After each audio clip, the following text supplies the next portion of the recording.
guys, welcome back. So this is the part 2 of the Jarls of Orkney.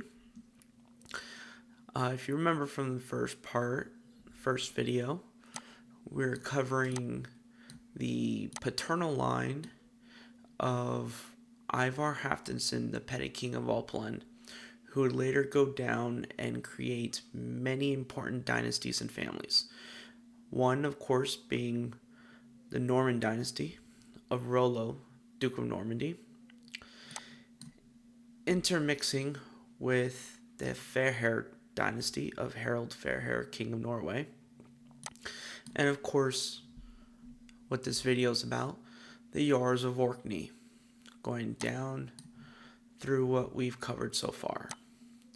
We left off on the generational line of St. Ragnvald Colley Coulson, 24th Jarl of Orkney, Olaf the Red Godderson, King of Man in the Isles, who married Ingeborg Hakonsdottir. Now, as I was explaining before, there were no more male heirs. Erland Haraldsson was the last male paternal line for the Jarls of Orkney, ended with him being the 26th Jarl of Orkney.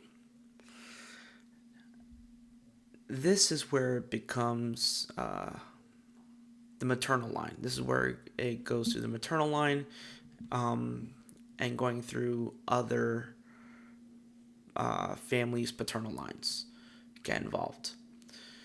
So going and explaining through Hakon Paulsson's children, Ingeborg married Olaf the Red Godderson, who then had Ragnhild Olafsdottir, who married Sigurd, King of the Isles, as I've explained, led to Clan Sorley. Margaret married Matad I, Earl of Athol, who had two children, Harold the Old Madison, which was the 25th Earl of Orkney, and who did marry Horflod, the daughter of Somerled's sister. It was his niece. Now, Matad divided his land holdings. His older son would have the Jarldom of Orkney, and his second son, Malcolm, became the second Earl of Athol, which would then go down to the rest of the Earls of Athol. I will also be making a video about them. Now, Harold had many children. Harold had Helena, Margaret, Hakon, Henrik, who became the Jarl Ross, and that was from his first wife, Africa. From Fjorflod had Herberga, Gunhild, Langlif, Thorfinn, David, and John. David became the 28th Jarl of Orkney, and John the 29th. But David did not have any known issue. So the Jarldom went to John, and when John died, Harold was around. But as you can see, he died prematurely, then his father, and then he only had his daughter Joan, who married Freskin de Moravia. And I will also be making a video about Freskin de Moravia, because through Freskin, you have the Earls of Moray, and eventually what's come to known as the surname Murray. So if any of you have a last name Murray, a Scottish last name Murray, probably comes from him. So once the male line died out from here for the Jarldom of Orkney, continued this way. St. Ragnvald Colley Coulson had Ingrid and had Eric. Now, it is believed that Eric was too young to receive the Jarldom. So his nephew, because Ingrid was the older daughter, became Jarl. So Harold the Young Eriksson, 27th Jarl of Orkney. And again, here you can see different color. This is a different paternal line. All these colors that I have in my charts are different paternal lines. I stick with paternal so as to when all the later incest comes throughout, it's easier to delineate the differences of the families and really how mixed up they are. Because once you start doing research, it gets very, very interesting as to the degrees of separation that these people were, that these lords and nobles, they marry nieces and nephews and first cousins and aunts. It really starts to mix up. But anyways, Eric had a daughter, Ingeborg. Ingeborg married Gilchrist, the fourth Earl of Angus, and that child, Magnus II, the 30th Jarl of Orkney and Caithness, would continue the legacy of the Jarldoms of Orkney. At this point, the Norwegian or the Norse Jarls were done. The last Norse Jarl was John. These were Norse or Norse Gaelic. The blue were the pure Norse, and this purple of the Earl of Atholl, he was a Gaelic native of Scotland. But these were Norse Gaels, his paternal line.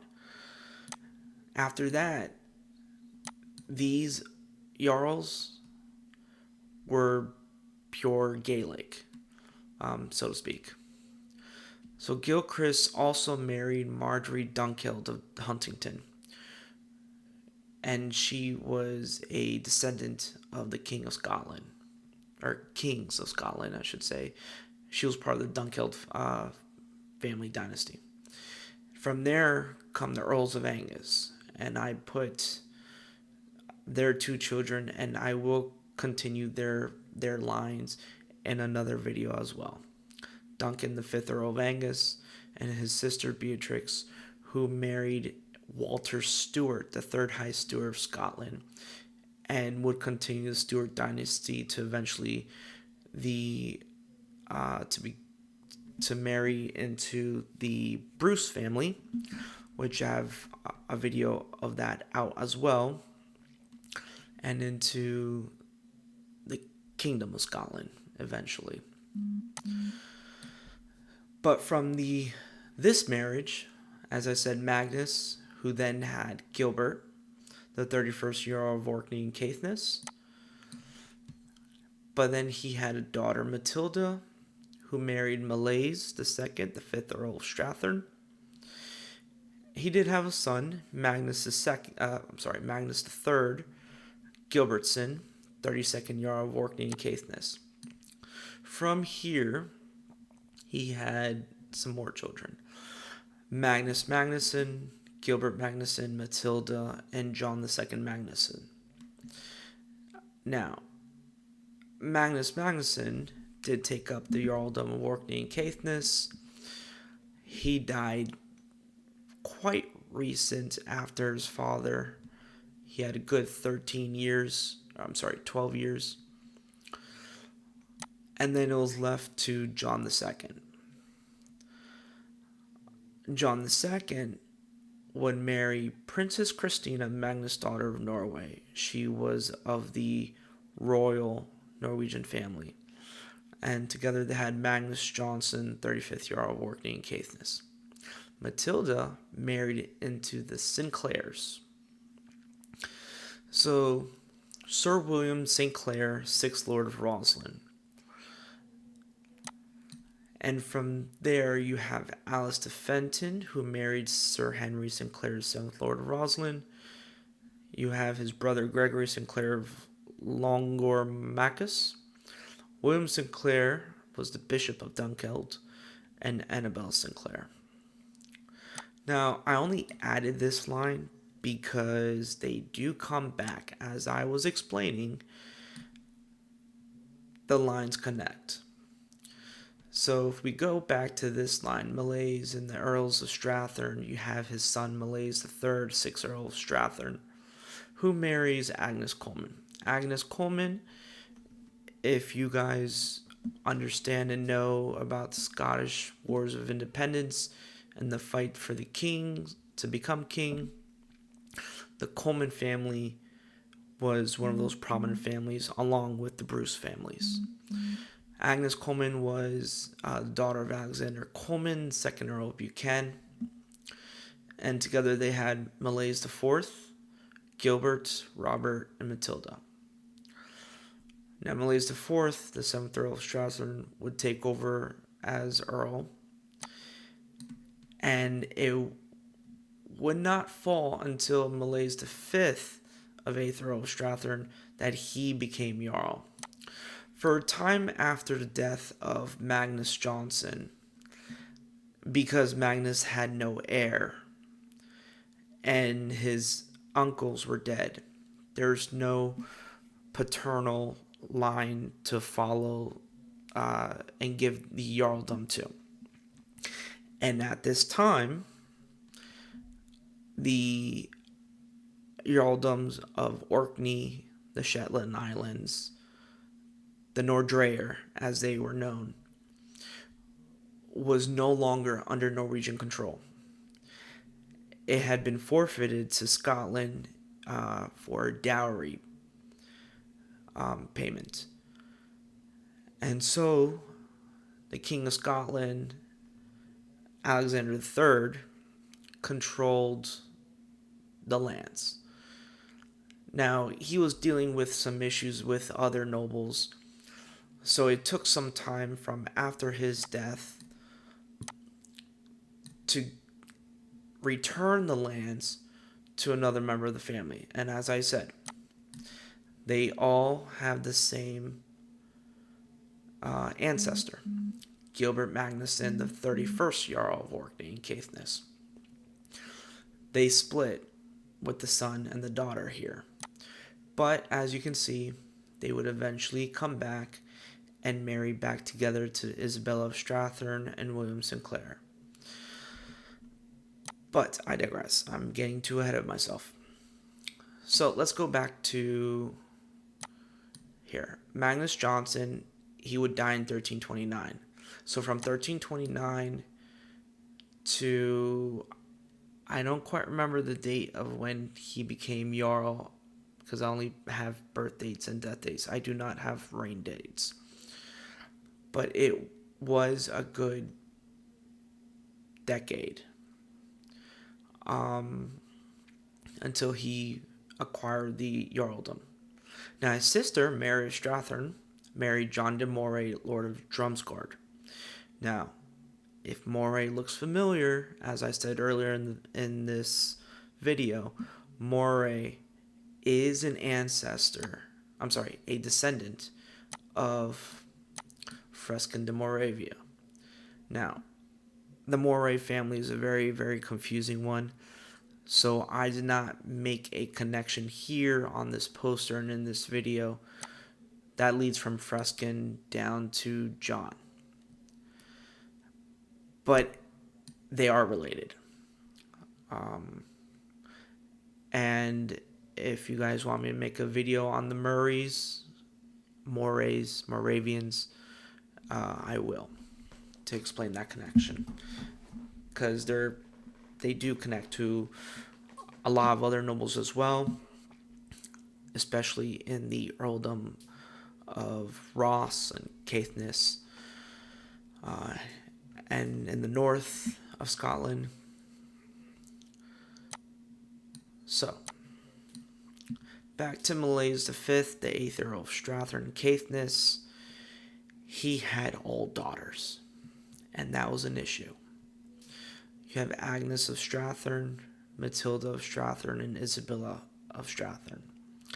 Agnes married Erringile Sunison, who would only in name be Jarl of Orkney after the death of her father. He was more of a just a holder per se, until the next real heir were to take the lands. Basically, the lands were in limbo at this point. Now, Erringile Sunison was a Swedish man. So he was Norse, but ultimately he never received the title or the lands through his daughter's claim. Wieland of Ard married Matilda, and together their son, Alexander of Ard, again became Lieutenant of Orkney. Never an Earl or Jarl, but only took the name.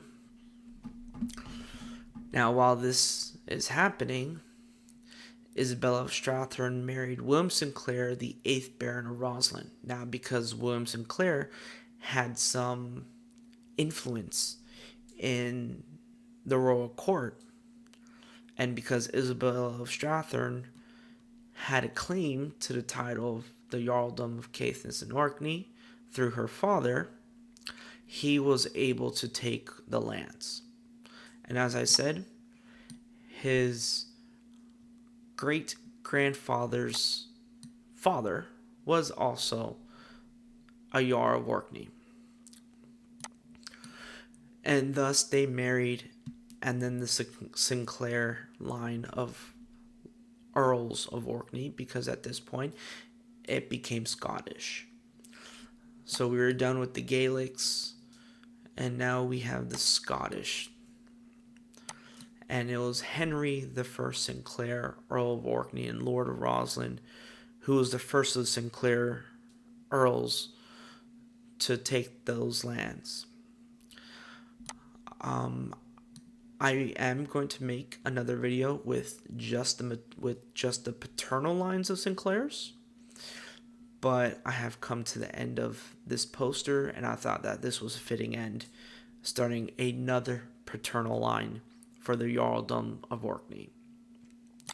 So in total, we have had 1, 2, 3, 4, 5, 6, and 7 paternal lines until the Sinclairs. And after the Sinclairs were the Stuarts. The Stuarts would take over the Orkney Islands. But this is the end of this poster, and if you like my videos, if you like my poster, please like and subscribe. I'll put a link at the end of this video in the credits. Thank you.